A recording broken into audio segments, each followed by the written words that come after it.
खबर अपने नाज़रीन तक पहुंचाएंगे। सुप्रीम कोर्ट ने घर की मलकियत के दावा और कर्जा फर्जी किराएदार के खिलाफ डिफॉल्ट किराया अदा करने से मुतालिक केस का फैसला महफूज कर लिया है। दौरान समाज चीफ जस्टिस ने रिमार्क्स दिए हैं कि सुप्रीम कोर्ट किसी को अदालत की बेहुरमती करने की इजाज़त नहीं देगी। तो इस खबर से मुतालिक अपने नाज़रीन को मजीद बताएं कि सुप्रीम कोर्ट ने घर की मलकियत के दावा और फर्जी किरायादार के खिलाफ डिफॉल्ट किराया अदा करने से मुतालिक केस का ये फैसला महफूज किया है।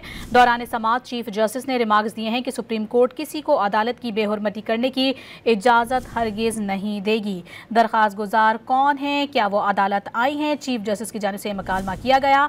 आपको मजीद भी इस खबर से मुतालिक तफसीलात से आगाह करते चलें कि वो बैरून मुल्क मुकीम है। अगर आप कहते हैं तो उन्हें बुला लेता हूँ। वकील दरख्वास्त गुजार की जानिब से ये मौक़िफ़ अपनाया गया, जिसमें अपनी मौकिला का शनाख्ती कार्ड और पासपोर्ट की कॉपी जमा करवा दें। चीफ जस्टिस की जानिब से ये कहा गया, घर का असल मालिक अदालत में पेश, घर की रजिस्ट्री अदालत में जमा करवा दी गई।